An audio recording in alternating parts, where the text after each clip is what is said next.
Hello everyone, this is Parth Patel and welcome to Q sir. મિત્રો, આપણે જાણીએ છીએ કે આપણે આ ક્યુ સર ચેનલની અંદર ધોરણ 6 થી 8ના ટેટ 2 ની અંદર પૂછાય એવા દરેક આઈએમપી ટોપિક્સને શીખી ગયા. હવે મિત્રો, એ વિડીયોઝ ન જોયા હોય તો પ્લેલિસ્ટ ખોલશો એટલે એની અંદર તમને સિક્વન્સમાં એ દરેક વિડીયોઝ જોવા મળશે. મિત્રો, એની લિંક હું ડિસ્ક્રિપ્શન બોક્સમાં પણ આપીશ, તમે એને જોઈ શકો છો. હવે મિત્રો, તમે જો પેપર પેટર્ન ચેક કરી હોય તો 2017ના પેપરની અંદર તમે જોયું હશે કે જેટલા પણ હિન્દીના ક્વેશ્ચન્સ પૂછાયા છે, એટલે કે હિન્દીના જે 20 ક્વેશ્ચન્સ પૂછાયા છે એ દરેક 6 થી 8ના ટોપિકમાંથી જ આપણને પૂછ્યા હતા. એની બહારથી આપણને પૂછ્યું નહોતું. પણ મિત્રો, જો આવનારી પરીક્ષા એટલે કે 2023ની અંદર જો એક્ઝામ લેવાય છે અને એની અંદર 2015 અથવા 2011 2014 આવી કોઈ પેટર્ન અપનાવવામાં આવે અને ધોરણ 9માંથી પણ ક્વેશ્ચન્સ પૂછે તો આપણે એને કેવી રીતે સોલ્વ કરવા? અને એટલા માટે મેં તમને કહ્યું હતું કે આપણે ધોરણ 9નું હિન્દી વ્યાકરણ પણ ભણીશું. તો આજના વિડીયોથી આપણે હિન્દી વ્યાકરણની શરૂઆત કરવા જઈ રહ્યા છીએ. તમે પાઠ્યપુસ્તક ખોલ્યું હશે તો તમને ખબર હશે કે ધોરણ 9માની અંદર વ્યાકરણનો પહેલો ટોપિક છે મુહાવરે. હવે મિત્રો, આપણા માટે મુહાવરે ઇમ્પોર્ટન્ટ છે, પણ મુહાવરેના જે નિયમો છે એ પરીક્ષાની અંદર પૂછાય એવા નથી. એટલા માટે હમણાં પૂરતો આપણે એ ટોપિકને સ્કીપ કરેલો છે. અત્યારે આપણે શરૂઆત કરીશું અશુદ્ધ ઓર શુદ્ધ વાક્યથી. તો ચાલો સમજી લઈએ કે ભાઈ અશુદ્ધ અને શુદ્ધ વાક્ય શું હોય. હવે મિત્રો, આ જે ટોપિક છે એ તમારા ધોરણ 9ના પાઠ્યપુસ્તકની અંદર આખું આપેલું છે. પણ આજે આપણે એ ટોપિકને વાંચવાના નથી, આજે આપણે એને સમજવાના છીએ. ખાસ ધ્યાન રાખજો, આજે આપણે એને સમજવાના છીએ. અને એટલા માટે તમે આ વિડીયોને પૂરેપૂરો જોઈ લો. તમને આ ટોપિકની અંદર જેટલા પણ ડાઉટ્સ હોય એ 100% સોલ્વ થઈ જશે. બરાબર છે?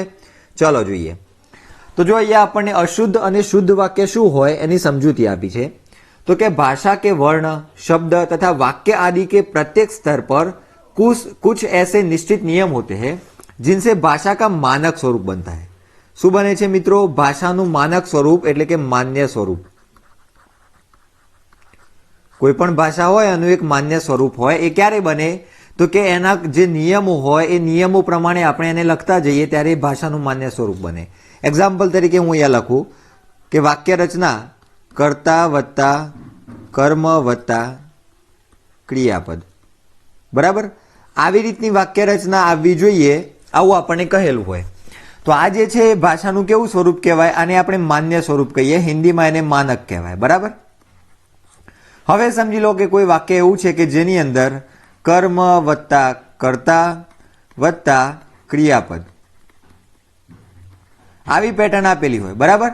તો તમે અહીંયા જોઈ શકો છો કે આ જે માન્ય સ્વરૂપ છે એના કરતાં આ જે આપણને વાક્ય આપેલું છે એ અલગ છે. કેવું છે? ભિન્ન છે.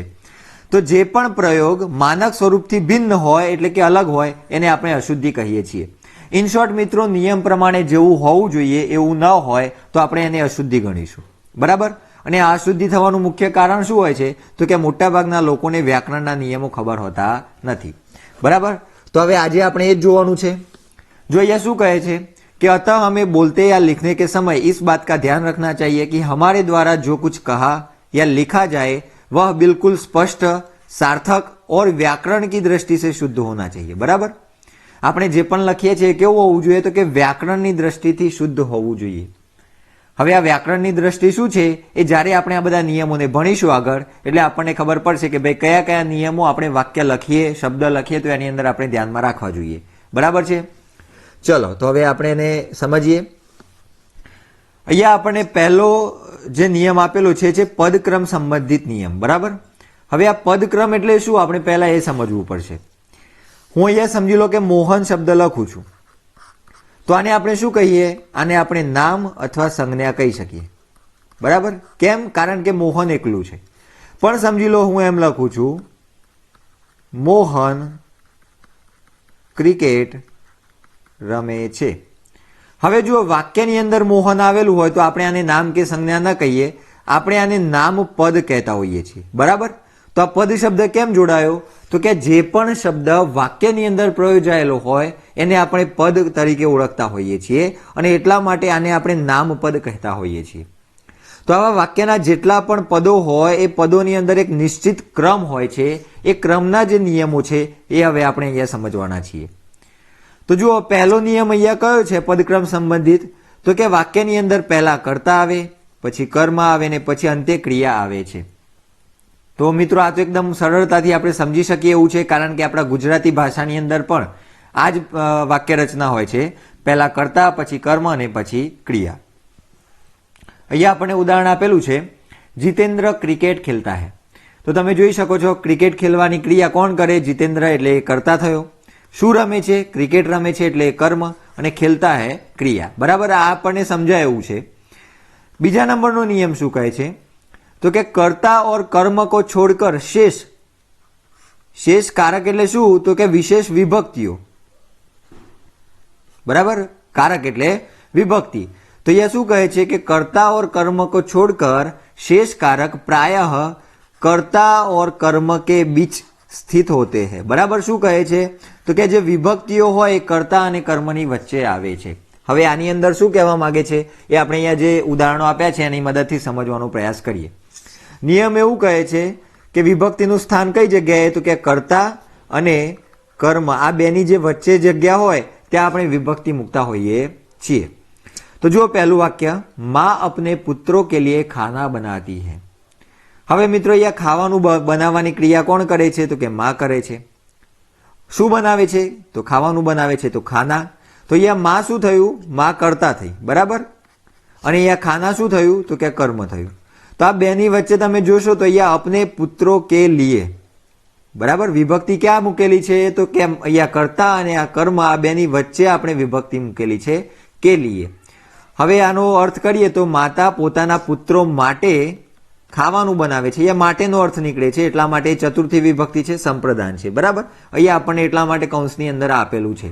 પણ અહીંયા આપણે આ સમજવાનું છે કે ભાઈ વિભક્તિ એ કર્તા અને કર્મ આ બેની વચ્ચે આવે છે. ક્લિયર? ચલો આગળ છે, માતાજી ચાકુ સે ફલ કાટતી હૈ. તો થોડી વાર આ ચાકુ સે ને સાઈડમાં મૂકો. તો માતાજી ફલ કાટતી હૈ. તો અહીંયા જોઈ શકો છો માતાજી કર્તા, ફલ કર્મ, એની વચ્ચે આપણે વિભક્તિનો પ્રયોગ કર્યો ચાકુ સે.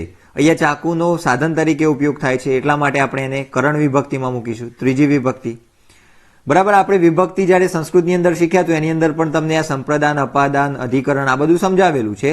એટલે એ વિડીયોઝ ન જોયા હોય તો એને જોઈ લેજો, એટલે તમને આ વિભક્તિની અંદર આ જે નામ કેવી રીતે આવે કદાચ ખબર ન હોય તો તમને ખબર પડી જાય. બરાબર, ચલો પેડ સે પત્તે ગીરતે હૈ. તો પેડ અને પત્તે એની વચ્ચે આપણે અહીંયા સે મૂકેલું છે.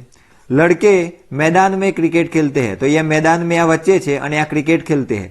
અહીંયા લડકે કરતા અને આ ક્રિકેટ કર્મ છે. બરાબર, અને એની વચ્ચે मैदान में સ્થાન આપેલું છે, અને જે જગ્યાએ સ્થળ આપેલું હોય એને આપણે અધિકરણ એટલે કે સપ્તમી વિભક્તિ કહેતા હોઈએ છીએ, જેની અંદર સ્થાન, સમય, બરાબર, આ બધી બાબતો હોય એને આપણે અધિકરણ વિભક્તિમાં મૂકતા હોઈએ છીએ, એટલે કે સાતમી વિભક્તિમાં.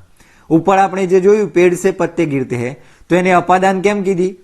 તો કે જે જગ્યાએ છૂટા પડવાનો ભાવ હોય, એક્ઝામ્પલ તરીકે આવું વૃક્ષ હોય તો આ વૃક્ષમાંથી પાંદડું પડે છે તો અહીંયાથી એ નીચે પડે છે. બરાબર, એટલે કે અહીંયાથી છૂટું પડે છે અને અહીંયા નીચે પડે છે. તો એક જગ્યાએથી છૂટું પડી બીજી જગ્યાએ પહોંચવાનો, ત્યાં જવાનો ભાવ હોય તો એ વખતે આપણે પંચમી વિભક્તિ અપાદાનનો ઉપયોગ કરતા હોઈએ છીએ. ચલો હવે આગળ શું કહે છે? તો કે कुछ स्थलों पर ये कारक कर्म के बाद भी प्रयुक्त होते हैं. बराबर, 99% કેસીસની અંદર શું હોય મિત્રો? તો કે કર્તા હોય અને કર્મ હોય, આ બેની વચ્ચે આપણને વિભક્તિ જોવા મળે. પણ 1% અંદર કર્મના પછી પણ આપણને વિભક્તિ જોવા મળતી હોય છે. કેવી રીતે? તો કે જુઓ અહીંયા, પ્રિયંદા ને મનમોહન को सिर से पैर तक देखा. તો તમે અહીંયા જોઈ શકો છો પ્રિયંદા જોવાવાળી છે એટલે એટલા માટે કર્તા થાય. એને મનમોહનને જોયું એટલે મનમોહન અહીંયા કર્મ છે. અને એના પછી અહીંયા કો સિર સે પેર તક દેખા, તો સિર સે પેર તક, તો અહીંયા આપણને વિભક્તિ જોવા મળે છે. ક્લિયર મિત્રો?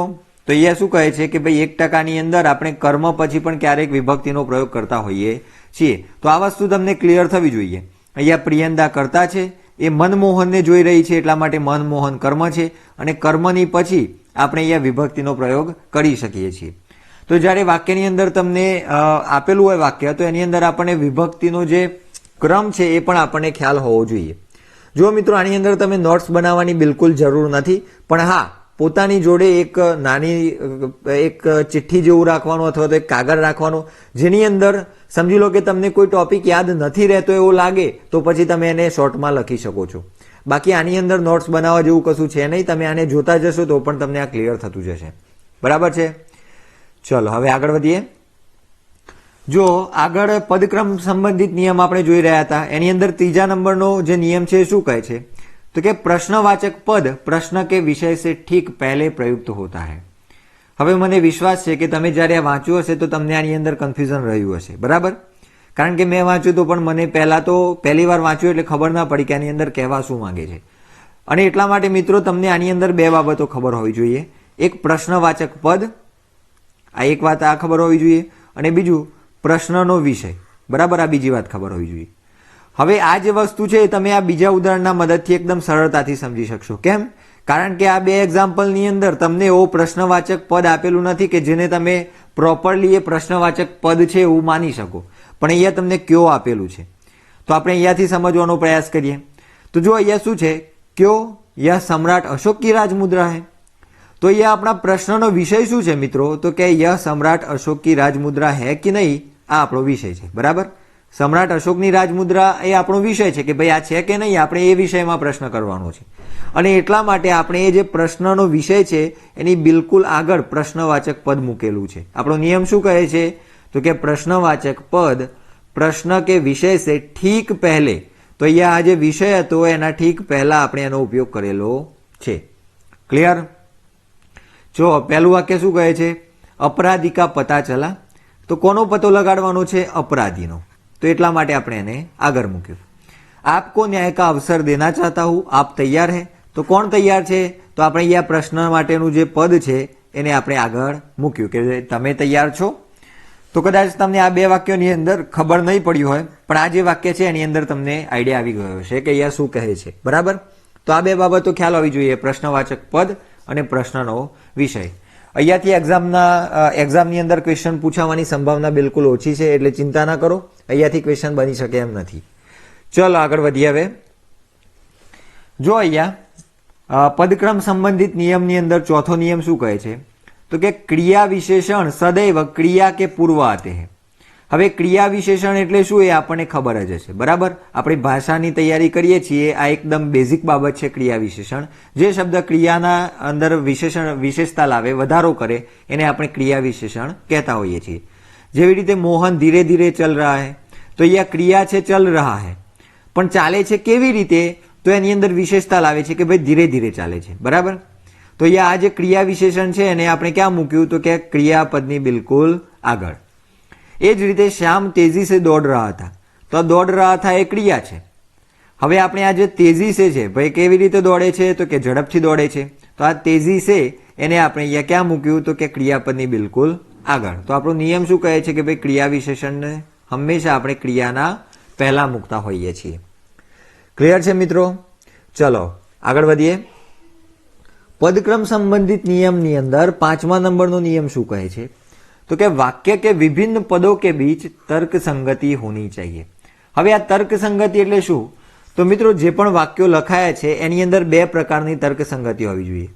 એક તો પદોની તર્ક સંગતિ અને બીજી અર્થની તર્ક સંગતિ. બરાબર? જ્યારે આપણે વાક્યનો અર્થ લેતા હોઈએ તો એનો યોગ્ય અર્થ નીકળતો હોવો જોઈએ. એ જ રીતે એની અંદર પદોનો ક્રમ, પદોની મતલબ એનો જે સંગાત છે, પદો એકબીજાના જોડે જે આવ્યા છે એને આપણે એવી રીતે મૂકેલા હોવા જોઈએ કે એની અંદર મેળ બેસતો હોય. બરાબર? આપણે વાક્ય જોઈએ એટલે ખબર પડશે. અહીંયા શું કહે છે, છાત્રોને ગુરુજી કો એક ફૂલો કી માલા પહેનાઈ. હવે આની અંદર શું ખોટું છે મિત્રો તો કે એક ફૂલની માળા હોય તો કે ના હોય, એટલા માટે આ વાક્ય અશુદ્ધ છે. પણ કદાચ એવો કોઈ દોડાયો વ્યક્તિ તમને મળે અને એવું કહે છે કે ભાઈ એક ફૂલની માળા કેમ ના હોય, સમજી લો કે આ દોરો છે. બરાબર? આ દોરો છે અને એની અંદર અહીંયા ફૂલ છે અને આપણે અહીંયા મણકા પરોવી લઈએ એક એક એક એક કરીને, તો કેમ અહીંયા માળા ના બની જાય એક ફૂલની? બને કે ના બને? 100% બને. તો એવા મિત્રને પણ આપણે અહીંયા જવાબ આપી શકીએ કે ભાઈ અહીંયા ફૂલો તો બહુવચનમાં આવેલું છે, અને ફૂલો બહુવચનમાં આવેલું હોય તો પછી આપણે એની આગળ સંખ્યાવાચક વિશેષણ એકનો પ્રયોગ ન કરી શકીએ. કેમ? કારણ કે આપણે અહીંયા એક વચન બતાવીએ અને પાછળ એ વસ્તુને બહુવચનમાં બતાવીએ તો આ કેવું થાય, પદોની અંદર મેળ બેઠો કહેવાય નહીં. બરાબર? આની અંદર એ મેળ આવેલો ન કહેવાય. અને એટલા માટે આપણે અહીંયા આ જે છે એને ભૂલ ગણીશું, એ અશુદ્ધ છે. એને આપણે શુદ્ધ કરવું હોય તો કેવી રીતે લખાય તો કે છાત્રોને ગુરુજી કો ફૂલો કી એક માલા પહેનાઈ. ક્લિયર થાય છે મિત્રો? અહીંયા એક ફૂલની વાત હતી, અહીંયા માળા એક છે એવી વાત કરેલી છે. અહીંયા આપણે બહુવચનનો પ્રયોગ કરીએ તો પછી આપણે એની આગળ સંખ્યાવાચક વિશેષણ એકનો પ્રયોગ ન કરી શકીએ. ક્લિયર છે? એટલે જેવો ડોટ ડાય પણ કરતો હોય કે ભાઈ એક ફૂલની પણ માળા બને, એને ખબર પડી જાય કે ભાઈ આની અંદર આપણે આવી રીતે અશુદ્ધ વાક્ય ગણેલું છે. ચલો નીચે જુઓ, યહાં શુદ્ધ ગાય કા દૂધ મિલતા હૈ. હવે અહીંયા શું કીધું છે કે ભાઈ ગાય શુદ્ધ છે, દૂધ કેવું છે એની ખબર નથી. આપણે ગાયને થોડીક ચાટવાની છે, દૂધની અંદર છાણો અને ગાય નવડાયેલી હોય તો આપણે શું કામની? એટલા માટે અહીંયા અર્થની અંદર આપણને ચોકસાઈ મળતી નથી, અર્થ યોગ્ય મળતો નથી, અને એટલા માટે આ વાક્ય કેવું છે? અશુદ્ધ છે. આપણે એને શુદ્ધ કરવું હોય તો આવી રીતે કરી શકીએ, ગાય કા શુદ્ધ દૂધ યહાં મિલતા હૈ. કારણ કે આપણે દૂધથી મતલબ છે દૂધ શુદ્ધ હોવું જોઈએ. બરાબર? ગાય કદાચ નવડાયેલી ના હોય પણ એનું દૂધ શુદ્ધ હોય તો આપણા માટે એ કામનું છે. ક્લિયર? ચલો હવે આગળ વધીએ. જો પદક્રમ સંબંધિત નિયમની અંદર છઠ્ઠો નિયમ શું કહે છે? તો કે ન या नहीं का नकारात्मक अर्थ में प्रयोग क्रिया से पहले होता है. એટલે કે જ્યારે પણ ન અને નહીંનો પ્રયોગ નકારાત્મક અર્થ બતાવતો હોય તો આપણે એને ક્રિયાથી પહેલા મૂકતા હોઈએ છીએ. જો ઉદાહરણની અંદર શું કહે છે? શિક્ષક મહોદય ઘર પર નહીં મિલેંગે. હવે અહીંયા ઘર પર એ મળવાના નથી, અહીંયા નેગેટિવ વાત કરી છે, અહીંયા નકારાત્મક અર્થ માટે નહીં આવેલું છે, અને એટલા માટે આપણે એને કઈ જગ્યાએ મૂક્યું? તો કે મુખ્ય ક્રિયાપદની બિલકુલ આગળ મૂકેલું છે. ક્લિયર? ચલો એ જ રીતે શિષ્ય ક્ષમા નહીં માંગેગા. તો અહીંયા તમે જોઈ શકો છો કે ભાઈ માગવાનો નથી, એ ક્ષમા નહીં માગે એટલે અહીંયા નેગેટિવ અર્થ છે, તો એટલા માટે આપણે એને મુખ્ય ક્રિયાપદની આગળ મૂકેલું છે. ક્લિયર? પણ આપણે જો નનો પ્રયોગ એટલે કે આ જે ન અવ્યય છે એનો પ્રયોગ આપણે આગ્રહ માટે કરીએ તો પછી આપણે એને વાક્યના અંતમાં પણ મૂકી શકીએ છીએ. કેવી રીતે? તો કે જુઓ, ચલોગે ના, આવીશ ને. તો એ જે ન છે એ આગ્રહ માટે મૂકેલો છે કે ભાઈ તું આવીશ ને. તુમ ભી જાઓ ના, તું પણ જાને. તો અહીંયા જે ન છે એ આગ્રહ માટે છે, અને આગ્રહ માટે આવેલો હોય તો આપણે એને અંતે પણ મૂકી શકતા હોઈએ છીએ. ક્લિયર છે મિત્રો? હવે આપણે અન્વય સંબંધિત નિયમ જોઈએ. બરાબર? અત્યાર સુધી આપણે પહેલા નંબરમાં શું જોયા? તો કે પદક્રમ સંબંધિત નિયમો જોયા. હવે આપણે બીજા નંબરે અન્વય સંબંધિત નિયમો જોવાના છે. તો સૌથી પહેલા તો આપણે એ સમજવું પડશે કે આ અન્વય એટલે શું. તો કે અન્વય એટલે મેલ અથવા અનુરૂપતા. બરાબર? વાક્યોની અંદર જે પદો છે એ પદોનો એકબીજા સાથેનો મેળ આવતો હોવો જોઈએ, એની અનુરૂપતા હોવી જોઈએ, એને આપણે અન્વય કહેતા હોઈએ છીએ. કેવી રીતે? તો જુઓ અહીંયા, वाक्यों के पदों की क्रिया का क्रियानी साथे एना लिंग, वचन, काल और पुरुष के अनुरूप होना अन्वय कहलाता है. बराबर? आ जे लिंग, वचन, काल અને પુરુષ છે એ ક્રિયાની સાથે બંધ બેસતા હોય, એની સાથે મેળ ખાતા હોય તો આપણે એને અન્વય કહેતા હોઈએ છીએ. અન્વય સંબંધિત નિયમ આપણે હવે જોવાના છે. તો જુઓ અહીંયા, આ પહેલો નિયમ શું છે અન્વય સંબંધિત? તો કે जब कर्ता और कर्म विभक्ति सहित होते हैं. बराबर? कर्ता અને કર્મ વિભક્તિની સાથે હોય તો ક્રિયા સદા પુલ્લિંગ એક વચન में रहती है. શું કહેવા માંગે છે અહીંયા? તો કે કર્તાને વિભક્તિના પ્રત્યયો લાગેલા હોય અને કર્મને વિભક્તિના પ્રત્યયો લાગેલા હોય. બરાબર? આ બંનેને વિભક્તિના પ્રત્યયો લાગેલા હોય તો આપણે પુલ્લિંગ એક વચનમાં ક્રિયા મૂકવાની થાય. બરાબર? ચલો વાક્ય જોઈએ એટલે સમજણ પડશે. જો અહીંયા આપણને એક બાજુ ખોટા વાક્યો આપ્યા છે, એક બાજુ સાચા વાક્યો આપ્યા છે. માને લડકી કો બુલાઈ. હવે આ વાક્ય કેમ ખોટું છે મિત્રો? તો અહીંયા જુઓ, બોલાવવાની ક્રિયા માં કરે છે એટલા માટે એ કર્તા છે. તો અહીંયા કર્તાની પાછળ માને. બરાબર? અહીંયા આપણે વિભક્તિનો પ્રત્યય જોવા મળે છે.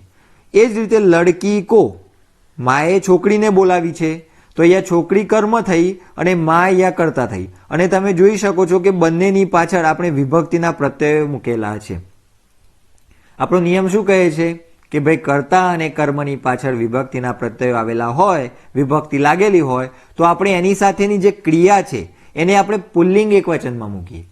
તો અહીંયા આપણે આ જે બુલાઈ છે એને બુલાયા કરીએ તો આપણું વાક્ય સાચું થઈ જાય. બરાબર? કેમ? તો કે આપણે ક્રિયાપદને પુલ્લિંગ એક વચનમાં મૂકવું પડે. હવે ઘણાને પ્રશ્ન એવું થાય કે ભાઈ આ બુલાયા એ પુલ્લિંગ એક વચન છે એવું કેવી રીતે ખબર પડે?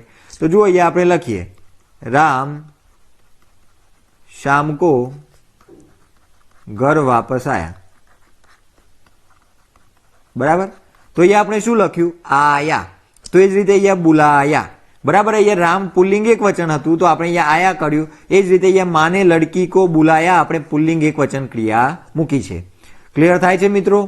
એ જ રીતે ક્યાં આપને મીના કો પહેચાની, તો અહીંયા જુઓ આપ એ સર્વનામ છે, એની પાછળ આપણે અહીંયા વિભક્તિનો પ્રત્યય મૂક્યો છે, બરાબર. એ જ રીતે ઓળખવાની ક્રિયા આપને એટલે તમે કરી છે, અને કોણે ઓળખી છે તો કે મીનાને. તો અહીંયા મીના કર્મ છે અને એની પાછળ પણ આપણને વિભક્તિનો પ્રત્યય જોવા મળે છે. અને એટલા માટે મિત્રો આપણે આના પાછળ જે પહેચાની ક્રિયાપદ છે એને પુલ્લિંગ એક વચનમાં મૂકવું પડે. અને એટલા માટે આપણે અહીંયા શું કરીએ છીએ તો કે ક્યાં આપને મીના કો પહેચાના. ક્લિયર થાય છે મિત્રો? તો આવી જે ભૂલો હોય આપણને વાક્યની અંદર આપેલી હોય અને નીચે ઓપ્શન્સની અંદર આપણને સાચું વાક્ય શોધવાનું કીધેલું હોય તો આપણને આવી માઇનોર બાબતો યાદ હોવી જોઈએ. જો અત્યારે જે વિડીયોઝ જોતા હશે એમને એવું લાગતું હશે કે ભાઈ આ તો એકદમ ઇઝી છે, આવડે છે, પણ તમારે ટેસ્ટ કરવો હોય તો કરી જુઓ. આ જ વસ્તુને 2 થી 3 દિવસ પછી તમે સોલ્વ કરવાનો પ્રયત્ન કરશો તો તમને આની અંદરથી 50% નિયમો ભૂલાઈ ગયા હશે. અને એટલા માટે કહું છું કે આને તમે તમારી જોડે એક નોટ રાખતા જાઓ. એની અંદર તમને એવા જે ટોપિક લાગે કે હા યાર આ આપણને ભૂલાયો છે એને તમારે લખતા જવાના છે, બરાબર. આ વસ્તુ ખરેખર મિત્રો આ પ્રીમિયમ વસ્તુ છે. હું અત્યારે તમને યુટ્યુબમાં ફ્રીમાં આપું છું, તો એની અંદર ફ્રીમાં ભલે હોય પણ એની કિંમત સમજજો, બરાબર. ચલો તો હવે આગળ વધીએ. चलो बीजा नंबर नो नियम शू कहे छे?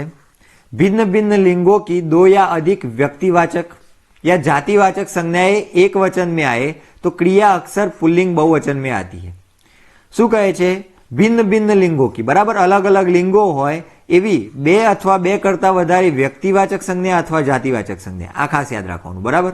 व्यक्तिवाचक होय अथवा तो जातिवाचक संज्ञा होय तो આપણે ભલે એક વચનમાં આવેલી હોય, એક એવી સંજ્ઞાઓ આવેલી હોય, આપણે એની સાથે પુલ્લિંગ બહુવચન ક્રિયાનો ઉપયોગ કરીએ છીએ.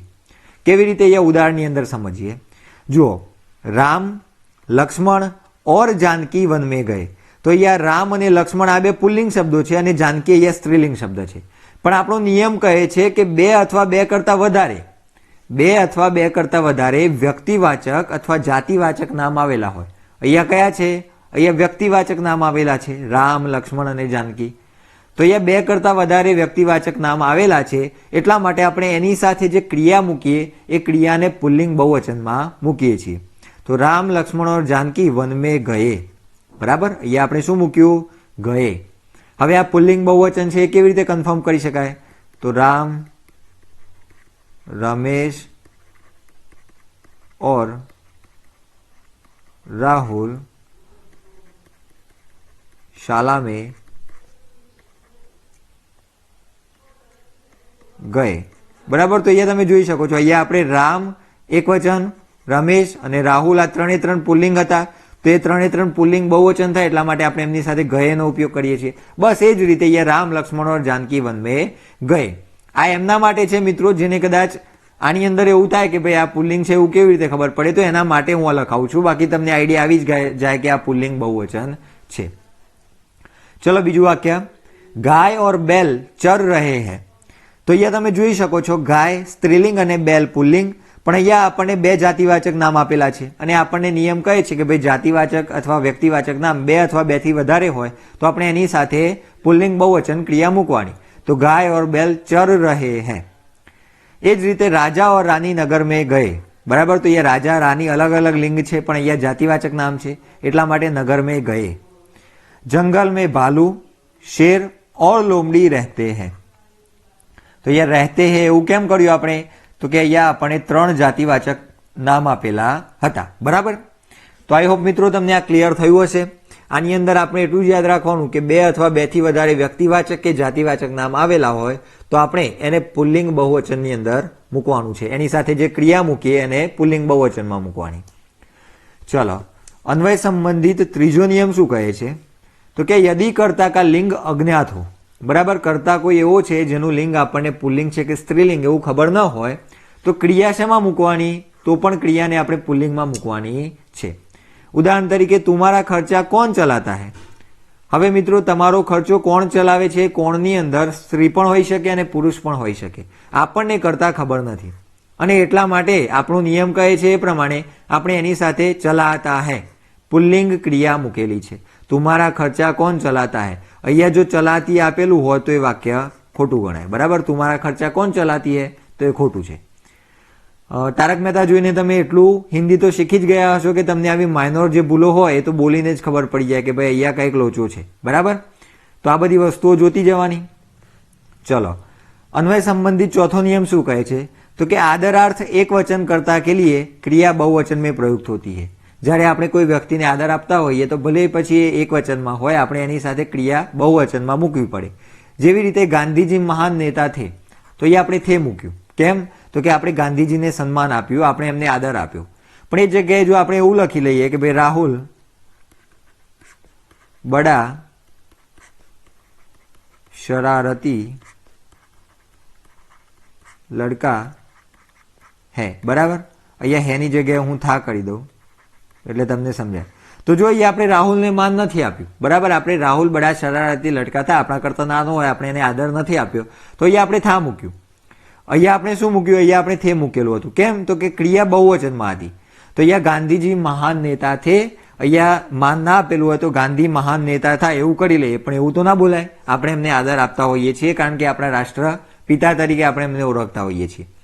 તો અહીંયા ગાંધીજી મહાન નેતા થે બહુવચન કેમ આવ્યું? તો કે આદરાર્થ માટે આવેલું છે. ક્લિયર થાય છે મિત્રો? ચલો આગળ વધીએ. હવે આ પાંચમો નિયમ આપણા માટે મોસ્ટ આઈએમપી છે. હું અહીંયા આગળ લખી દઉં છું આઈએમપી. તમારે નોટની અંદર આ ઉતારવો હોય તો લખી શકાય. અહીંયા શું છે? આંસુ, દર્શન, દામ, પ્રાણ, લક્ષણ, સમાચાર, હસ્તાક્ષર, હોઠ, ओठ, बूंद, लोग आदि शब्दों के साथ क्रिया बहुवचन में प्रयुक्त होती है. आ બધા જે શબ્દો મેં હમણાં તમને કીધા, આંસુ, દર્શન, દામ, પ્રાણ, લક્ષણ, સમાચાર, હસ્તાક્ષર, હોઠ, હોઠ, બૂંદ, લોગ, આ બધા જે શબ્દો છે એ શબ્દોને આપણે ઓલવેઝ બહુવચન ગણતા હોઈએ છીએ અને એટલા માટે આપણે એની સાથે ક્રિયાપદ પણ બહુવચનમાં મૂકવું પડે. આની અંદરથી મિત્રો આ જે પ્રાણ છે એમાંથી એક પ્રશ્ન પૂછાયેલો છે. તમારે મને કોમેન્ટ બોક્સની અંદર કહેવાનું છે કે કયા વર્ષના પેપરની અંદર આ પ્રાણ શબ્દમાંથી અહીંયાથી આપણને ક્વેશ્ચન પૂછેલો છે. ઉસકે પ્રાણ સુખ ગયે, આવો એકાદો ક્વેશ્ચન એની અંદર પૂછેલો હતો. તો તમારે મને કોમેન્ટ બોક્સની અંદર કહેવાનું છે કે આ પ્રાણવાળો પ્રશ્ન કયા પેપરની અંદર પૂછાયેલો છે, બરાબર. કયા વર્ષના ટેટની અંદર આપણને પૂછેલું હતું. જો અહીંયા આપણે એક્ઝામ્પલ જોઈએ, ઉસકે આંસુ રૂકતે ही નહીં, તો અહીંયા આંસુને બહુવચન ગણવાનું, એટલા માટે અહીંયા રૂકતે ही નહીં. મેરે પ્રાણ સંકટ में आ गए, તો અહીંયા પ્રાણ બહુવચન છે એટલા માટે સંકટ में आ गए છે, બરાબર. સંકટ में आ ગયા લખેલું નથી, અહીંયા આપણે આ ગયે લખેલું છે. વિવાહ કે શુભ સમાચાર મિલે, તો અહીંયા સમાચાર બહુવચન છે એટલા માટે એ આપણે મિલે એવી રીતે એને લખેલું છે. જેવી રીતે ઇંગ્લિશની અંદર પણ ન્યૂઝ શબ્દને આપણે બહુવચન ગણતા હોઈએ છીએ. લોગ તો બાત બનાતે રહેતે હૈ, તો અહીંયા લોગ લોકોની વાત છે, તો બનાતે રહેતે હૈ, બરાબર. તો અહીંયા તમે જોઈ શકો છો કે આપણે એને ક્રિયા બહુવચનમાં મૂકેલી છે. તો પાંચમો નિયમ મિત્રો આઈએમપી છે, યાદ રાખી લેજો. આ વસ્તુ પરીક્ષાની અંદર, આવનારી પરીક્ષાની અંદર પણ અહીંયાથી ક્વેશ્ચન પૂછાવાની સંભાવના છે, એટલે આને તમારે વ્યવસ્થિત ધ્યાનમાં રાખીને યાદ રાખવાનું છે. ચલો આગળ છઠ્ઠો નિયમ શું કહે છે? આ પણ આપણા માટે આઈએમપી છે, બરાબર. જ્યાંથી હું તમને પ્રશ્ન પૂછાવાની સંભાવના હોય એની આગળ આ રીતે આઈએમપી આપીશ. તો જુઓ, प्रत्येक, हरेक, एक एक आदि शब्दों के साथ आने वाले संज्ञा शब्दों का प्रयोग एक वचन में होता है. એટલે કે આ જે શબ્દો છે એના પછી જે સંજ્ઞા શબ્દ આવે એને આપણે એક વચનમાં પ્રયોગ કરવો પડે, બરાબર. ઉદાહરણ મેં આગળના સ્લાઇડની અંદર મૂકેલા છે એટલે તમે એ જોશો એટલે ક્લિયર થતું જશે, બરાબર. પણ મિત્રો સંજ્ઞા જ નહીં, આની જોડે જે ક્રિયા આવે એ ક્રિયા પણ એક વચનમાં આવે એટલું તમારે યાદ રાખવાનું છે. કેવી રીતે જુઓ, ચલો. અહીંયા એક બાજુ આપણને ખોટા વાક્ય આપ્યા છે, અહીંયા એના સાચા વાક્યો છે. તો પહેલું વાક્ય છે ક્લાસ में प्रत्येक लड़के उत्तीर्ण होंगे. હવે અહીંયા પ્રત્યેક આપેલું છે તો એના પછી આવનારી જે સંજ્ઞા છે એને આપણે એક વચનમાં મૂકવી પડે, બરાબર. અને અહીંયા એક વચનમાં નથી એટલા માટે આ વાક્ય કેવું છે? ગલત છે, બરાબર, ખોટું છે. હવે આપણે શું કરવાનું? તો કે ક્લાસ में प्रत्येक लड़का, આપણે એને એક વચન કર્યું. હવે અહીંયા ઉત્તીર્ણ હોંગે લખેલું હતું, બરાબર. આપણે અહીંયા ક્રિયાપદ બહુવચનમાં મૂક્યું હતું, પણ એ ક્રિયાપદને આપણે એક વચનમાં ફેરવી દેવું પડશે. તો ક્લાસ में प्रत्येक लड़का उत्तीर्ण होगा. क्लियर? हरेक मजदूर अफसर से मिले. હવે મજદૂરનું બહુવચન અને એક વચન મજદૂર જ થાય, તો હરેક મજદૂર અફસર સે મિલેની જગ્યાએ અહીંયા આપણે મિલે કરેલું છે. અહીંયા હવે ફરક શું છે મિત્રો?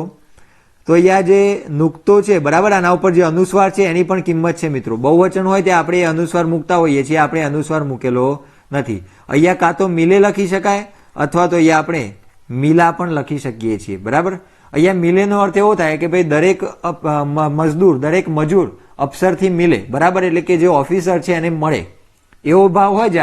જ્યારે આજ્ઞાર્થ વાત કરેલી હોય તો આપણે અહીંયા મિલે આ રીતે લખી શકીએ એક વચનની અંદર. પણ સમજી લો કે આપણે આજ્ઞાર્થનો ભાવ આપવો નથી તો પછી આપણે અહીંયા મિલા લખીએ. હરેક મજદૂર અફસર સે મિલા. ક્લિયર મિત્રો? તો અહીંયા શું કર્યું આપણે, હરેક આવેલું હતું તો એના પછી જે મજદૂર છે એને એક વચન ગણીને ચાલ્યા અને એના પછી આપણે ક્રિયાપદ એક વચનમાં કરી દઈએ છીએ. ચલો ત્રીજું વાક્ય, આપકે ભાષણ કે એક એક શબ્દ તુલે હુએ થે. તો અહીંયા તમે જોઈ શકો છો એક એક શબ્દ, તો અહીંયા શબ્દનું એક વચન બહુવચન શબ્દ જ થાય, પણ એના પછી જે છે ને તુલે હુએ થે, તો અહીંયા તુલા હુઆ થા, આપણે એને એક વચન કરી દેવું પડશે. તો ક્લિયર થાય છે મિત્રો?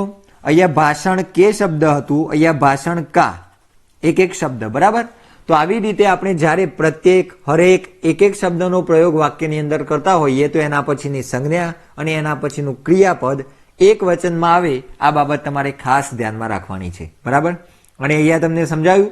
જો આજ્ઞાર્થ વાત કરી હોય, કોઈ વ્યક્તિ એવું કીધું હોય કે ભાઈ હરેક મજદૂર અફસર સે મિલે, એટલે કે જાઓ અને દરેક મજૂર ત્યાં જઈને ઓફિસરને મળો, તમને શું પ્રોબ્લેમ છે કહો, તો એવી રીતે એક એકને મોકલવાની વાત હોય તો તે આપણે મિલે કહીએ. પણ સમજી લો કે આજ્ઞાર્થનો ભાવ ન હોય તો પછી આપણે એમ કહીએ કે ભાઈ હરેક મજદૂર અફસર સે મિલા, દરેક મજૂર અફસર એટલે કે ઓફિસરને મળ્યો. ક્લિયર છે મિત્રો? ચલો હવે આગળ વધીએ. અન્વય સંબંધિત 7મો નિયમ શું કહે છે?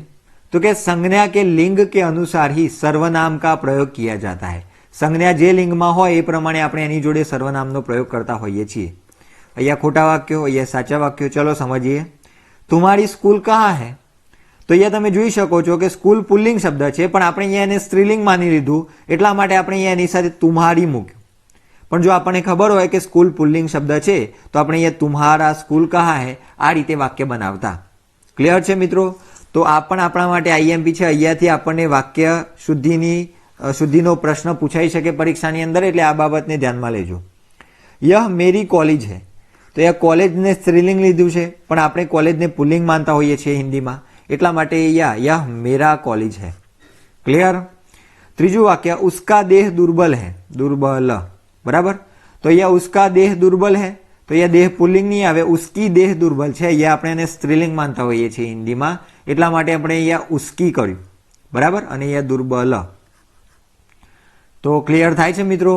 ઉનકા આવાજ કોમલ હે, તો અહીંયા તમે જોઈ શકો છો કે ભાઈ અહીંયા આવાજ આપણે પુલ્લિંગમાં લીધું, પણ અહીંયા સ્ત્રીલિંગમાં લેવું પડશે આપણે એને. કેમ? તો કે હિન્દીની અંદર આવાજ સ્ત્રીલિંગ છે, તો ઉનકી આવાજ કોમલ હે. તો અહીંયા આપણે શું ફરક કરવાનો? તો કે જેટલા પણ આપણે સર્વનામોનો પ્રયોગ કરીએ એ કોના અનુસાર હશે? તો કે સંજ્ઞા જે લિંગમાં હશે એ લિંગ પ્રમાણે હશે. ક્લિયર? ચલો આગળ વધીએ. અહીંયા આપણને અન્વય સંબંધિત 8મો નિયમ શું આપ્યું છે? તો કે संज्ञा के लिंग के अनुसार ही विशेषण का प्रयोग किया जाता है. चलो विशेषण પણ કઈ રીતે આવશે? તો કે સંજ્ઞા જે લિંગમાં હોય એ પ્રમાણે. તો અહીંયા ખોટા વાક્યો અને સાચા વાક્યોનો ભેદ સમજીએ. આજ મોસમ સુહાવની હે, તો હવે મિત્રો તમે અહીંયા જોઈ શકો છો કે મોસમ એને આપણે શું કર્યું છે? સ્ત્રીલિંગ માની લીધું છે અહીંયા આ બાજુ, અને એટલા માટે આપણે અહીંયા સુહાવની લીધું, પણ મોસમ વાસ્તવમાં પુલ્લિંગ શબ્દ છે, એટલા માટે આપણે અહીંયા સુહાવના કરવું પડશે. આજ મોસમ સુહાવના હે. આજકલ કપાસ મહેંગા હે, તો અહીંયા આપણે કપાસને પુલ્લિંગ માન્યું, પણ વાસ્તવની અંદર કપાસ પુલ્લિંગ નથી. આપણે હિન્દીમાં કપાસને સ્ત્રીલિંગ ગણતા હોઈએ છીએ, એટલા માટે આજકલ કપાસ મહેંગી હે. ઉસકા નાક લંબા હે, તો અહીંયા નાક સ્ત્રીલિંગમાં આવશે, એટલા માટે ઉસકી નાક લંબી હે. હવે તમે અહીંયા જોઈ શકો છો કે અહીંયા આપણે જે ઉસકા હતા એની જગ્યાએ આપણે અહીંયા ઉસકી કરેલું છે, એટલે સર્વનામની અંદર જે આગળ આપણે નિયમ જોઈ ગયા, આ જે નિયમ જોયા સર્વનામ વાળો એ પણ અહીંયા લાગુ પડે છે, એટલે ખાલી અહીંયા વિશેષણ જ નહીં એ પણ જોતું જવાનું છે. બરાબર, જોડે જોડે. તો અહીંયા ઉસકી નાક લંબી હે, નાક સ્ત્રીલિંગમાં છે. હવે ઘણા મિત્રોને એવો પ્રશ્ન થાય કે ભાઈ હિન્દીની અંદર કયો શબ્દ પુલ્લિંગ અને કયો શબ્દ સ્ત્રીલિંગ છે કેવી રીતે ખબર પડે? તો એના માટેની કોઈ જ શોર્ટ ટ્રીક નથી. બરાબર, એના માટે તમારે મેક્સિમમ વાંચન કરવું પડશે. આખા ભારતની કોઈ ફેકલ્ટી એવી નહીં આવે કે તમને એવી શોર્ટ ટ્રીક આપી દે કે તમને દરેક લિંગને ઓળખતા આવડી જાય, દરેક શબ્દનું લિંગ ઓળખતા આવડી જાય. બરાબર, એના માટે તમારે વધારેમાં વધારે હિન્દીનું વાંચન કરવું પડશે. જેટલા શબ્દો તમારી સામે આવેલા હશે, જેટલો તમારો અનુભવ હશે એ પ્રમાણે તમને ખબર પડતી જશે કે ભાઈ આની અંદર આ શબ્દ કયા લિંગમાં આવેલો હોવો જોઈએ. બરાબર, અને આની અંદરથી મિત્રો પ્રશ્ન પૂછાયા છે. આ જે ટોપિકો જોઈએ છે ને આપણે કે ભાઈ સંજ્ઞાનું લિંગ અને એ પ્રમાણે વિશેષણ સર્વનામ, આ ટોપિકમાંથી ક્વેશ્ચન પૂછાયા છે. બંબઈ કી બાજાર વાળો એક પ્રશ્ન આવેલો છે 2017 ની અંદર, તો તમે આને જોઈ શકો છો. ચલો એનાથી આગળ પીતલ પીલી હોતી હે, તો અહીંયા જોઈ શકો છો કે ભાઈ પિત્તળને આપણે શું કર્યું, સ્ત્રીલિંગ માની લીધું, તો આપણે એને સ્ત્રીલિંગ ના માની શકીએ. હિન્દીમાં પિત્તલ પુલ્લિંગમાં આવે તો પિત્તલ પીલા હોતા હે. તો ક્લિયર થાય છે મિત્રો. અહીંયા આપણે કેવી રીતે આ જે જોઈ રહ્યા છીએ એની અંદર તમને ક્લિયરન્સ થતું હશે કે ભાઈ સંજ્ઞા જે લિંગમાં હોય એ પ્રમાણે આપણે વિશેષણનો પ્રયોગ કરવો પડશે. બરાબર છે. ચલો આગળ વધીએ. આગળ અન્વય संबंधित 9मो नियम શું કહે છે, તો કે संज्ञा के लिंग के अनुसार ही क्रिया का प्रयोग किया जाता है.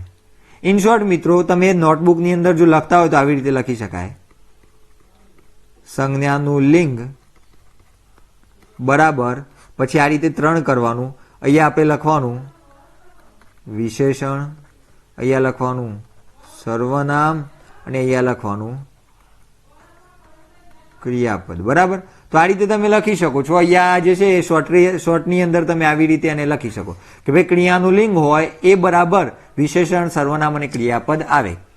તો જોઈએ અહીંયા ખોટા વાક્યો ને સાચા વાક્યો. મેરી આમ સડી હુઈ હે. હવે જુઓ અહીંયા આપણે છે ને બધી જ વાતો સમજતી જવાની છે. આની અંદર આપણે વિશેષણ પણ બદલાયું છે, સર્વનામ પણ બદલાયું છે અને ક્રિયાપદ બદલાયેલું છે. એ 3 બાબતો અહીંયા આ વાક્યોની અંદર સમજવાની છે. તો જો અહીંયા આમને આપણે શું કર્યું છે, સ્ત્રીલિંગ માન્યું છે, પણ વાસ્તવની અંદર હિન્દીમાં આપણે આમને પુલ્લિંગ ગણતા હોઈએ છીએ. એટલા માટે સૌથી પહેલા તો અહીંયા સર્વનામને આપણે પુલ્લિંગ કર્યું મેરા. એના પછી આમ સડા હુઆ. અહીંયા સડા શું છે, તો કે અહીંયા વિશેષણ છે. તો અહીંયા સડી હતું એની જગ્યાએ આપણે શું કરી દીધું, સડા. અને અહીંયા હુઈ હે, આ જે ક્રિયાપદ છે એને આપણે હુઆ હે કરી દીધું. કેમ, તો કે આમ શબ્દ પુલ્લિંગ છે. તો અહીંયા જુઓ આપણે બધા જ પ્રકારના ફેરફારો જે વિશેષણ સર્વનામ અને ક્રિયાપદના છે અહીંયા કરતા રહેલા છીએ. તુમને જૂઠ ક્યો બોલી, તો અહીંયા જુઓ તમને આપણે અહીંયા જૂઠને સ્ત્રીલિંગ માની લીધું હિન્દીની અંદર. તો અહીંયા તુમને જૂઠ ક્યો બોલી, તો અહીંયા આપણે તુમને જૂઠ ક્યો બોલા પુલ્લિંગ કરી દેવાનું. બરાબર. આ જે ક્રિયા છે એને આપણે પુલ્લિંગમાં ફેરવી દઈશું. આત્મા નહીં મળતા, તો અહીંયા આપણે પુલ્લિંગ માની લીધું આત્માને અને એટલા માટે આપણે અહીંયા મળતા કરેલું છે, પણ વાસ્તવમાં આત્મા શબ્દ હિન્દીમાં સ્ત્રીલિંગ છે, તો એટલા માટે આત્મા નહીં મળતી. તો આ વસ્તુ તમને મિત્રો ખબર હોવી જોઈએ. એના પછી બર્ફ 1 રૂપિયે કિલો બિકતા હે. તો અહીંયા બર્ફ એ પુલ્લિંગની અંદર ગુજરાતીમાં છે, હિન્દીની અંદર તો એ સ્ત્રીલિંગ છે. બરાબર. આપણે ગુજરાતીમાં બોલીએ છીએ કે ભાઈ બરફ લાવો તો બરફને આપણે પુલ્લિંગ માનતા હોઈએ છીએ, બરફ કેવો, પણ આપણે સ્ત્રીલિંગ માનતા હોઈએ છીએ અને હિન્દીની અંદર. તો અહીંયા બર્ફ 1 રૂપિયે કિલો બિકતી હે આવશે. ક્લિયર.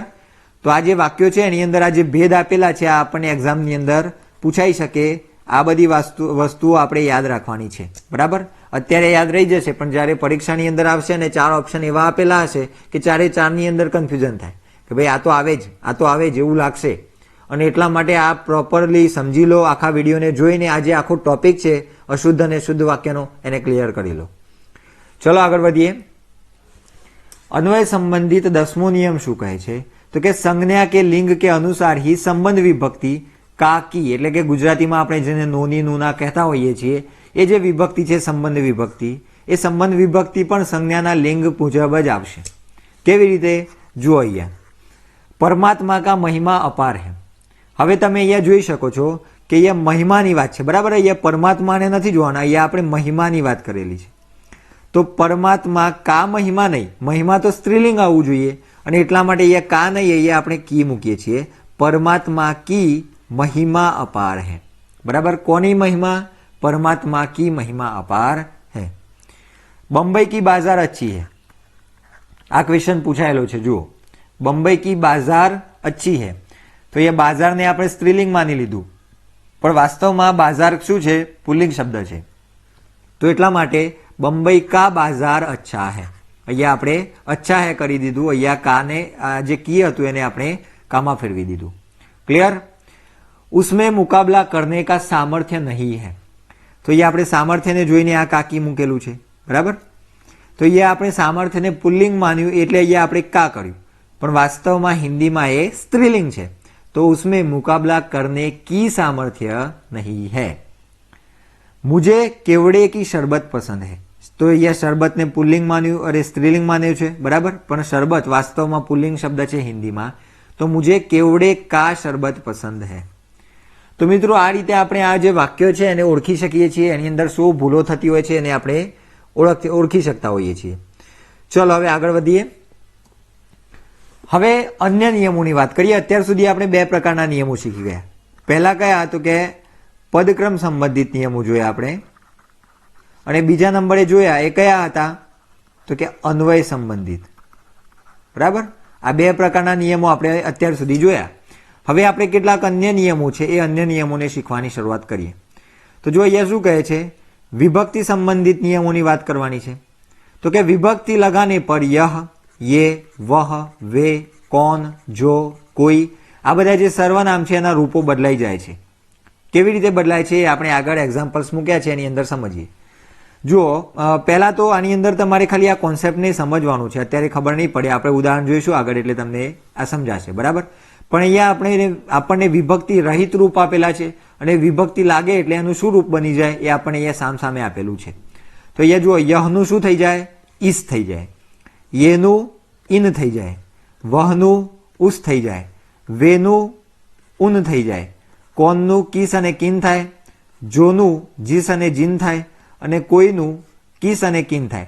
મને 100% ખબર છે મિત્રો કે તમને આની અંદર ખબર નહીં પડી હોય અત્યારે, અને મને પણ ન પડે જો આવી રીતે હું ડાયરેક્ટ વાંચી જઉં છું. પણ આની અંદર શું છે એ આપણે આગળના જે ઉદાહરણો છે એની અંદર સમજીએ. તો જુઓ, અહીંયા આપણને ખોટા વાક્યો સાચા વાક્યો આપ્યા છે. યહ ઘર મેં કોણ રહેતા હૈ. હવે જુઓ, અહીંયા આ જે ઘર શબ્દ છે એની જોડે આપણે શું મૂકેલું છે તો કે અહીંયા વિભક્તિનો પ્રત્યય આવેલો છે, અને નિયમ શું કહે છે કે જ્યારે કોઈ પણ સંજ્ઞાની માટે વિભક્તિનો પ્રત્યય લાગેલો હોય, એની જોડે વિભક્તિ જોડાયેલી હોય, તો પછી આપણે એની આગળનું જે સર્વનામ હોય એ સર્વનામને બદલતા હોઈએ છીએ. અને એટલા માટે આપણે જે યહ છે એને શું કીધું, ઇસ ઘર મેં કોણ રહેતા હૈ. ક્લિયર. પણ જો આપણે એક વાક્ય લખીએ, યહ ઘર મેરા હૈ. હવે તમે અહીંયા જુઓ, અહીંયા ઘરની સાથે કોઈ પણ પ્રકારનો વિભક્તિ પ્રત્યય લાગેલો નથી, તો પછી એ આપણે યહ જ મૂકીએ. આપણે અહીંયા ઈસ ઘર મેરા હે આવું બનાવી શકતા નથી. તો મિત્રો સમજાય છે, વિભક્તિ પ્રત્યય લાગેલો હોય તો આપણે જે સર્વનામ છે યહ એને આપણે ઈસમાં ફેરવવું પડે, અને એ ચેન્જીસ આપણને અહીંયા બતાવેલા હતા કે ભાઈ કેવી રીતે થાય. વે આપેલું હોય તો આપણે ઉન કરવું પડે, ક્યારે, જ્યારે વિભક્તિ લાગેલી હોય ત્યારે. કોણ હોય તો આપણે એનું કિસ અથવા કિનમાં ફેરવી શકીએ છીએ, જ્યારે વિભક્તિ લાગેલી હોય તો જ આ ચેન્જ કરવાનો છે, બરાબર. ચલો બીજું વાક્ય છે, ये लोगों में एकता नहीं है. તો લોગો મેં, ચલો તમારે મને કોમેન્ટ બોક્સની અંદર કહેવાનું છે કે આ જે મે છે એ કઈ વિભક્તિનો પ્રત્યય છે, બરાબર. કઈ વિભક્તિ છે, આ મેની અંદર કઈ વિભક્તિનો અર્થ આવે છે, આ તમારે મને ખાસ, જે પણ લોકોએ વિડીયો પૂરેપૂરો જોયો છે એ લોકોએ કોમેન્ટ બોક્સની અંદર લખવાનું છે કે હા, આ મે એ આ વિભક્તિની અંદર આવતું હોય છે, આ વિભક્તિનો અર્થ આવો મે વાળો નીકળે છે, બરાબર. ये लोगों में एकता नहीं है, तो यह विभक्ति આવી, तो એટલા માટે આ જે ये છે એને આપણે ઇનમાં ફેરવી દઈએ, इन लोगों में एकता नहीं है. वह आदमी को दौलत का घमंड है, तो आदमी को, बराबर. तो અહીંયા વિભક્તિનો પ્રત્યય આવેલો છે, તો અહીંયા વહની જગ્યાએ આપણે उस आदमी को दौलत का घमंड है. वे लोगों को अनाज चाहिए, तो અહીંયા लोगों को, તો એટલા માટે આપણે આ જે વે છે એને ઉનમાં ફેરવી દઈશું, उन लोगों को अनाज चाहिए. તો અહીંયા શું વાત કરી મિત્રો, વિભક્તિ આવેલી હોય તો આપણે એના આગળ લાગતું જે સર્વનામ છે એને ફેરફાર કરવો પડતો હોય છે, બરાબર. ચલો આગળ જોઈએ. અહીંયા આપણને એ જ વાક્યો થોડાક વધારે આપ્યા છે. આપ કોન કો બુલાતે હૈ, તો અહીંયા કોન કો, અહીંયા પાછળ વિભક્તિનો પ્રત્યય છે, તો અહીંયા આપણે કિસકો બુલાતે હૈ એવું કરી લઈશું, બરાબર. એ થેલિયા કોન કી હૈ, તો એ કોન કી, તો એટલા માટે આપણે અહીંયા એ થેલિયા કિન કી હૈ કરી દઈશું. જો કો પુકારું વહી આવે, તો જો કો, જેને બોલાવું એ જ આવે, તો અહીંયા જેને, અહીંયા કો આવેલો છે વિભક્તિનો પ્રત્યય, તો આપણે जिसको પુકારું વહી આए. જો લડકો કો જાના હો વે તૈયાર હો જાય, તો અહીંયા જો લડકો કો, બરાબર, અહીંયા કો પ્રત્યય આવેલો છે વિભક્તિનો, તો જો લડકો કો જાના હો વે તૈયાર હો જાય, તો એની જગ્યાએ जिन લડકો કો જાના હો વે તૈયાર હો જાય, બરાબર. મિત્રો આ જે વિભક્તિના પ્રત્યયો છે આપણે ગુજરાતીમાં તમને સમજાવ્યા હતા. સંસ્કૃત જ્યારે ભણ્યા તો એની અંદર મેં તમને પેલા જે અર્થ આપ્યા હતા, ને, વડે, માટે, માંથી, નુમાં, તો એ જ રીતે તમારે હિન્દીની અંદર પણ એવા અર્થવાળા જે શબ્દો હોય એ વિભક્તિ છે એવી રીતે તમે એને ઓળખી શકો છો, બરાબર. વિભક્તિ એટલે શું, તો કે વાક્યના જે પદો છે એનો એકબીજા જોડેનો જે સંબંધ આપે એને આપણે વિભક્તિ કહેતા હોઈએ છીએ. જો તમને હજુ વિભક્તિની અંદર કોઈ ડાઉટ રહેતો હોય તો તમારે મને કોમેન્ટ બોક્સની અંદર કહેવાનું છે. હું અત્યારે ડિટેલમાં એટલા માટે નથી સમજાવતો કારણ કે આપણે સંસ્કૃતની અંદર વિભક્તિને જોઈ ગયા છીએ અને સંસ્કૃતની, ગુજરાતી અને હિન્દીની વિભક્તિઓ તો સેમ જ હોય છે, બરાબર. ખાલી ભાષાની અંદર તમારે અર્થ થોડોક સમજવાનો હોય, બાકી એના જે મિનિંગ હોય છે. સપ્તમી વિભક્તિની અંદર સ્થાન અથવા સમયની વાત હોય, બરાબર. સ્થાન અથવા સમયની વાત સપ્તમી વિભક્તિમાં હોય તો પછી ગુજરાતીમાં પણ હોય અને સંસ્કૃતમાં પણ એ જ હોય. તો એ બધી બાબતો સેમ જ હોય છે, એટલા માટે હું તમને અત્યારે વિભક્તિ ડિટેલમાં લઈ જતો નથી. ક્લિયર? ચલો, અહીંયા આગળનું વાક્ય શું છે? કોઈ કા પેન યહાં રહી ગયા. તો કોઈ કા અહીંયા ષષ્ઠી વિભક્તિ છે, બરાબર. અહીંયા સંબંધની વાત કરેલી છે. તો અહીંયા કિસી કા પેન યહાં રહ ગયા થા, બરાબર. તો આ રીતે આપણે જે અન્ય નિયમો છે એની અંદર જ્યારે વિભક્તિ આવેલી હોય તો આપણે સર્વનામની અંદર ફેરફાર કરીએ છીએ. આ નિયમને આપણે જોયો, બરાબર. અને એ ફેરફારો આ રીતે થાય છે એ પણ આપણે આની અંદર સમજ્યા. ચલો, આગળનો નિયમ શું કહે છે? તો કે संज्ञा में प्रत्यय अलग से और सर्वनाम में प्रत्यय साथ में लिखा जाता है. આ મોસ્ટ આઈએમપી છે આપણી માટે, બરાબર. કેમ? તો કે અહીંયા શું કહે છે? તો કે જ્યારે નામ આવેલું હોય ત્યારે એની સાથે પ્રત્યય અલગ લખાય અને જ્યારે સર્વનામ આવેલું હોય તો એની સાથે પ્રત્યય એને જોડાઈને લખાય છે. કેવી રીતે? ચલો હું અહીંયા લખું. મોહન કો, એક મિનિટ, ચલો ફરીથી લખી લઈએ આપણે આને. મોહન કો લડ્ડુ પસંદ હૈ. તો જો અહીંયા આપણે આ જે મોહન સંજ્ઞા લખી એના પછી વિભક્તિનો પ્રત્યય આપણે એનાથી દૂર મૂકેલો છે, બરાબર. પણ જો આપણે એમ લખીએ ઉસકો લડ્ડુ પસંદ હે તો અહીંયા જે આ સર્વનામ આવેલું છે તો આપણે એ વિભક્તિનો પ્રત્યય એને જોડાઈને લખતા હોઈએ છીએ, બરાબર. વચ્ચે આપણે જગ્યા રાખતા નથી. તો આ જે નિયમ છે આપણા માટે ખાસ ઇમ્પોર્ટન્ટ છે. કેમ? તો કે આપણને એવું આપેલું હોય કે ભાઈ मीना को शादी में जाना है, આવી રીતે આપણને આપેલું હોય, બરાબર. હવે અહીંયા જુઓ તમે, અહીંયા આપણને મેં અલગ મૂકેલો છે પણ અહીંયા જે કો છે એ મીનાની જોડે અડીને લખેલો છે. અને આપણો નિયમ શું કહે છે કે ભાઈ સંજ્ઞાની અંદર વિભક્તિનો પ્રત્યય લાગે તો એ તો છૂટો આવવો જોઈએ. જેવી રીતે અહીંયા આપણે વચ્ચે જગ્યા રાખી મેની ને શાદીની વચ્ચે, એમ અહીંયા પણ વચ્ચે જગ્યા હોવી જોઈતી હતી પણ અહીંયા જગ્યા છે નહીં. અને આવી જો માઇનોર ભૂલ હોય, લાંબુ વાક્ય આપેલું હોય અને એની અંદર તમને આવી નાની ભૂલ આપેલી હોય તો આપણને જલ્દીથી જડે નહીં, આપણને જલ્દીથી ખબર ન પડે. તો આવા નિયમો પણ તમને એકદમ બારીકાઈથી યાદ હોવા જોઈએ, બરાબર. पुरुषवाचक सर्वनाम के बाद उसी व्यक्ति का यदि फिर से निर्देश करना हो तो अपना, अपनी, अपने आदि सर्वनामों का प्रयोग करना चाहिए. અહીંયા શું કહેવા માંગે છે તમે એક્ઝામ્પલની મદદથી આરામથી સમજી શકશો. જુઓ, ગલત વાક્ય, સહી વાક્ય. તો શું છે અહીંયા? મેં મેરા કામ કરતા હું. તો અહીંયા મેં પોતાની વાત એકવાર કરી અને બીજી વાર મારો જ ઉલ્લેખ કરું છું કે ભાઈ મારું કામ. તો એ મેરાની જગ્યાએ શું આવે? મેં અપના કામ કરતા હું. હવે મિત્રો આ વસ્તુ પણ આઈએમપી થશે. કેમ? તો કે ઘણા લોકો આ વાક્ય બોલતા હોય છે અને એની અંદર આમને કોઈ પણ પ્રકારની ભૂલ લાગતી હોતી નથી, બરાબર. એ લોકો બાવા હિન્દી શીખેલા હોય છે, ખબર નહીં ક્યાંથી શીખતા હોય છે, પણ મોટે ભાગે પિક્ચરોની અંદરથી ને બધામાંથી જોઈ જોઈને શીખતા હોય છે અને એની અંદર ઘણી બધી ભૂલો હોય છે. તો એટલા માટે મેં મેરા કામ કરતા હું નહીં, મેં અપના કામ કરતા હું, આ આપણું સાચું વાક્ય થાય. વે ઉનકી ધૂન મેં મસ્ત હૈ. તો અહીંયા વે ઉનકી નહીં આવે, વે અપની ધૂન મેં મસ્ત હૈ આવું આવશે. કેમ? તો કે આપણો નિયમ શું કહે છે? તો કે જ્યારે એકવાર નિર્દેશ કરેલો હોય અને ફરીથી પછી એનો નિર્દેશ કરવાનો આવે તો આપણે ત્યાં અપના, અપની આવા બધા શબ્દોનો પ્રયોગ કરતા હોઈએ છીએ. તુમ તુમારે ઘર જાઓ તો તું તારા ઘરે જા. તો તું તારા બંને અહીંયા એક જ વ્યક્તિની વાત છે એટલા માટે અહીંયા તુમારે નહીં આવે, તુમ અપને ઘર જાઓ. તો મિત્રો ખબર પડે છે અહીંયા આની અંદર શું કીધું છે? આ વસ્તુ ખાસ મગજમાં ફિટ રાખવાની, બરાબર. તમારામાંથી ઘણા એવા લોકો હશે, આઈ હોપ ના હોય, કારણ કે ભાષાવાળા મિત્રો જોતા હશે અને જો ભાષાવાળા ભૂલ કરશે અને જો એ જ ટીચર બનશે તો પછી આગળ તો એના જે સ્ટુડન્ટ છે ભૂલ કરવાના જ છે. તો તમારામાંથી મને વિશ્વાસ છે કે કોઈ નહીં કરતું હોય આ પ્રકારે. પણ જો આવું બોલતા હોય કે ભાઈ મેં મેરા કામ કરતા હું, તો આ વાત ખોટી છે, આ વાક્ય ખોટું છે. એને આપણે આ રીતે અપના, અપની, અપને આવા બધા શબ્દો લગાડીને સુધારી શકતા હોઈએ છીએ. ક્લિયર? ચલ આગળ વધીએ. આગળનો મિત્રો અન્ય નિયમની અંદર આપણે યાદ રાખવાનું છે કે શબ્દો કા ઉચિત પ્રયોગ. હવે શબ્દો કા ઉચિત પ્રયોગ એટલે શું? તો કે આપણે જાણતા હોઈએ છીએ કે ગુજરાતી લોકો હોય એને શબ્દની કિંમત એટલી બધી હોતી નથી. એ કોઈ પણ જગ્યાએ ગમે તેવો ભારેખમ શબ્દનો ઉપયોગ કરી લેતા હોય છે. બરાબર? સમજી લો કે કોઈ એવો વ્યક્તિ હોય કે કહેવાય ને કે હજુ તો નવો માર્કેટમાં આવ્યો હોય, હજુ તો ખાલી મોટી મોટી વાતો કરતો હોય, તો પણ એને કોઈક સાંભળીને આવે તો શું કહે કે અમે તો એમનું પ્રવચન સાંભળવા ગયા હતા. એટલે પ્રવચન એનું ના હોય.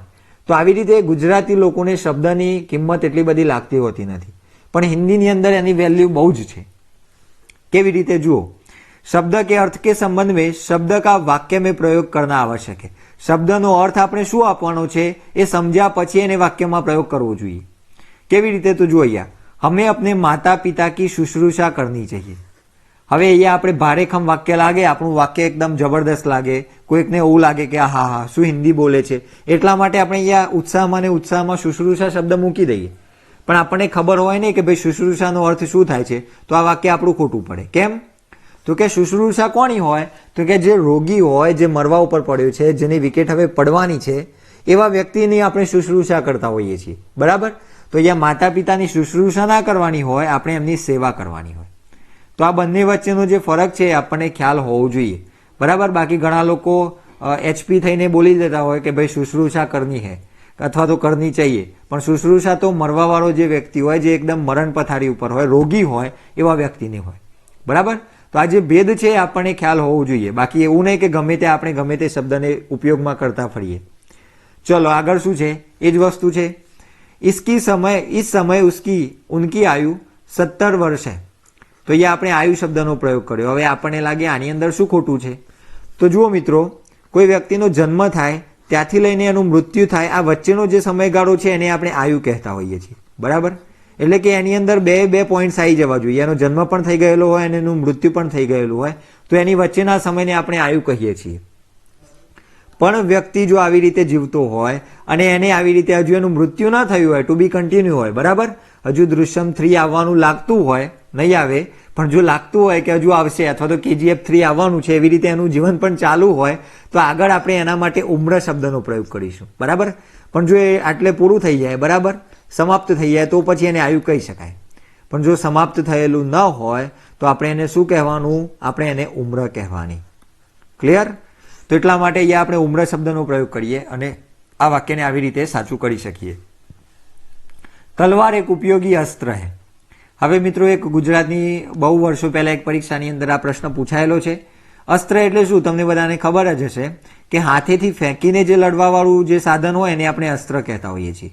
અને શસ્ત્ર શું હોય? તો કે જે હાથની અંદર રાખીને જ આપણે લડવાનું હોય. તો અહીંયા શું લખેલું છે? તલવાર એક ઉપયોગી અસ્ત્ર હે. તો ભાઈ આ વાક્ય કેમ ખોટું? તો કે તલવાર ફેંકીને ન મારવાની હોય, બરાબર, એને હાથમાં રાખીને લડવાનું હોય. અને એટલા માટે અહીંયા આપણે એની જગ્યાએ શસ્ત્રનો પ્રયોગ કરવો જોઈએ. સમજી લો કે તમને આ શસ્ત્ર અને અસ્ત્રમાં કન્ફ્યુઝન થતું હોય તો એક શબ્દ યાદ રાખી લેવાનો, બ્રહ્માસ્ત્ર. તો એની અંદર શું છે?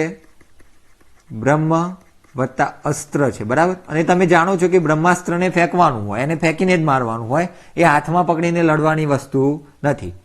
તો એટલા માટે મિત્રો તમે આ રીતે આને યાદ કરી શકો, શસ્ત્ર અને અસ્ત્રને. તો ફેંકીને જે લડવાનું હોય એને આપણે અસ્ત્ર કહીએ, અને જેને હાથમાં રાખીને લડવાનું હોય એને શસ્ત્ર કહેવાય. ગદા હોય તો એને શેમાં લઈ શકાય? તો એને શસ્ત્રમાં મૂકી શકાય. પણ જો આપણે બાણની વાત કરીએ તો એને પછી આપણે અસ્ત્રમાં મૂકી શકતા હોઈએ છીએ. ક્લિયર મિત્રો? ચલો આગળ વધીએ. अन्य नियमों ની અંદર બીજું શું છે? તો કે દો બલાગાતો કા લગાતાર પ્રયોગ નહીં કરના चाहिए. બરાબર? બલાગાતો એટલે આપણે એને ગુજરાતીમાં નિપાત કહેતા હોઈએ છીએ, ભારવાચક શબ્દો. બરાબર? ભારવાચક અથવા તો ભાર સૂચક આવા જે શબ્દો હોય, આવા જે પ્રત્યયો હોય, એને આપણે એક સાથે એક જ વાક્યની અંદર બે શબ્દોને મૂકી શકતા નથી. કેવી રીતે? જુઓ અહીંયા, इसके बावजूद भी वह आता जाता रहा. તો અહીંયા બાવજૂદ અને આ ભી બંને શબ્દો ભાર બતાવે છે, અને અહીંયા એક વાક્યની અંદર બે સાથે સાથે ન મુકાય, એટલે આ વાક્ય ખોટું પડે. બરાબર? અહીંયા આપણે આ ભીને ન કાઢી નાખીએ અને આ વાક્યને આપણે સુધારી જોઈએ. જુઓ, इसके बावजूद वह आता जाता रहा. તો અહીંયા કેમ સાચું થઈ ગયું? કારણ કે આપણે અહીંયા એક જ બલાગાત રાખેલો છે. તો આ વસ્તુ પણ તમને ખાસ ખ્યાલ હોવી જોઈએ. इसके बावजूद भी वह आता जाता रहा, તો આ વાક્ય આપણને સાચું જ લાગે. પરીક્ષાની અંદર આવે ને તો આપણને એવું જ થાય કે ભાઈ આ તો 100% શુદ્ધ છે, આની અંદર શું ભૂલ છે? કોઈ ભૂલ છે જ નહીં ને. બરાબર? અને પછી કરીને આવીએ અને પછી કે એ ગયો. તો આવું ન થાય એટલા માટે આવી જે નાની નાની બાબત હોય પણ આપણે ખબર હોવી જોઈએ. ક્લિયર? ચલો ત્રીજો નિયમ શું કહે છે? शब्द का निरर्थक प्रयोग नहीं करना चाहिए। વધારાનો શબ્દ પ્રયોગ કરવો એ પણ વાક્યને અશુદ્ધ બનાવે છે। અત્યાર સુધી શું હતું મિત્રો?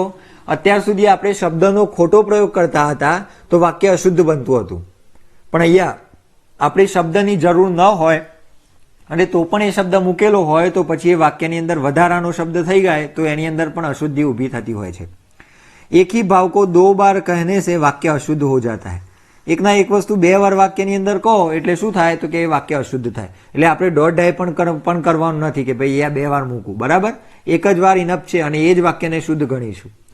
તો જો અહીંયા માત્ર કેવલ છાત્રો કે લીએ તો એ કાં તો માત્ર મૂકવાનું કાં તો કેવલ મૂકવાનું, આની અંદર આ 2 મૂકીએ તો પછી વાક્ય અશુદ્ધ થઈ જાય। તો એ આપણે આ રીતે લખી શકીએ, કેવલ છાત્રો કે લીએ અથવા તો માત્ર છાત્રો કે લીએ, બરાબર? આપકા ભવદીય, તો આ વાક્ય અશુદ્ધ થયું કેમ? તો કે આપકા અને એ જ અર્થ થાય છે ભવદીયનો પણ, બરાબર? તો આ બેમાંથી ગમે તે એક મૂકીએ, આપકા અથવા તો ભવદીય। ભવદીયનો અર્થ શું થાય તો કે આપકા, બરાબર? ભવદીયનો અર્થ આપકા જ થાય અને એટલા માટે આપણે આ બંનેની અંદરથી ગમે તે એક જ મૂકવો પડે। ચલો આગળ વધીએ। मुहावरे का गलत रूप से प्रयोग करने पर वाक्य अशुद्ध होता है, बराबर? એટલે કે મુહાવરાનો જેવી રીતનું રૂપ હોય એની અંદર આપણે કોઈ પણ પ્રકારનો ફેરફાર કરવાનો નથી, એ જેવો હોય એવો ને એવો આપણે એને વાક્યમાં મૂકવાનો, બરાબર? ઉસકે મુંહ સે ફૂલ ગીરતે હે, પણ વાસ્તવની અંદર મુહાવરાની અંદર જડતે હે આવે છે, આપણે અહીંયા ગીરતે હે કર્યું તો પછી એ વાક્ય અશુદ્ધ બની જાય। તો ઉસકે મુંહ से फूल गिरते हैं नहीं, उसके मुंह से फूल जड़ते हैं। क्लियर? तो आ जेवो मुहावरो होय एवो ने एवो राखो तो ए वस्तु शुद्ध गणाशे। बाकी एनी अंदर जो थोड़ीक सड़ी करी एनी अंदर थोड़ोक फेरफार कर्यो तो पछी ए अशुद्ध बनी जशे। अहींया सर्प आवशे, बराबर? सर्प को दूध खिलाकर अच्छा काम नहीं कर रहे, तो अहींया खिलाकर नहीं आवतुं, दूध पिलाकर आता है। तो अहींया मुहावरानी अंदर आपणे चेन्जीस कर्या तो ए वाक्य अशुद्ध बनी गयुं। मुहावरो जेवो होय एवो ने एवो मूकीए तो ए वाक्य शुद्ध गणाय। सर्प को दूध पिलाकर अच्छा काम नहीं कर रहे। क्लियर थाय छे मित्रों? चलो आगे જોઈએ। अपने नाम के साथ श्री शब्द को छोड़कर वाक्य लिखना चाहिए। શું કહે છે અહીંયા કે ભાઈ પોતાનું નામ હોય એની આગળ આપણે જાતે ને જાતે શ્રી લખવાની જરૂર નથી, પોતાની આત્મશ્લાઘા પોતાનું સન્માન જાતે કરવાની જરૂર નથી, એ લોકો કરે તો બરાબર છે। તો એટલા માટે અહીંયા જો શ્રી લખતા હોઈએ તો એ વાક્યની અંદર અશુદ્ધિ માનવામાં આવે છે। મેરા નામ શ્રી મહેશભાઈ है તો અહીંયા ગલત વાક્ય, કેમ? તો કે પોતાના નામ આગળ શ્રીનો ઉપયોગ થાય નહીં, પણ આપણે આવું લખીએ મેરા નામ મહેશભાઈ है તો એ વાક્ય સાચું છે। અહીંયા મિત્રો તમને સ્વાધ્યાય આપેલું છે, તમારા પાઠ્યપુસ્તકની અંદર પણ આ સ્વાધ્યાય છે। જો તમારી જોડે પાઠ્યપુસ્તક ન હોય તો તમે આના સ્ક્રીનશોટ લઈ લો અને આજે જેટલા પણ નિયમો આપણે શીખ્યા આ જે સ્ક્રીનશોટ છે એ તમે લેતા જજો। અને આજે મિત્રો આપણે જેટલા પણ નિયમો શીખ્યા એ નિયમોના આધારે તમારે આ સ્વાધ્યાયને સોલ્વ આઉટ કરવાનો પ્રયત્ન કરવાનો છે, બરાબર? તમારી જોડે પાઠ્યપુસ્તક ના હોય તો આ 3 અત્યારે પોઝ કરીને તમે એનો સ્ક્રીનશોટ લઈ શકો છો, બરાબર? હવે મિત્રો આની અંદર તમને ખબર પડશે કે તમને આપણે અત્યાર સુધી વિડીયોની અંદર જેટલું શીખ્યા એની અંદરથી કેટલું યાદ રહ્યું છે। તમને અત્યાર સુધી ભણતા ભણતા તો એવું જ લાગી ગયું હશે કે ભાઈ આવડી ગયું, પણ જ્યારે તમે આને સોલ્વ કરવા બેસો એટલે તમને હજુ પણ એવું કન્ફ્યુઝન થશે કે ભાઈ આની અંદર શું ભૂલ છે એ હજુ મારા પકડમાં આવતી નથી, બરાબર?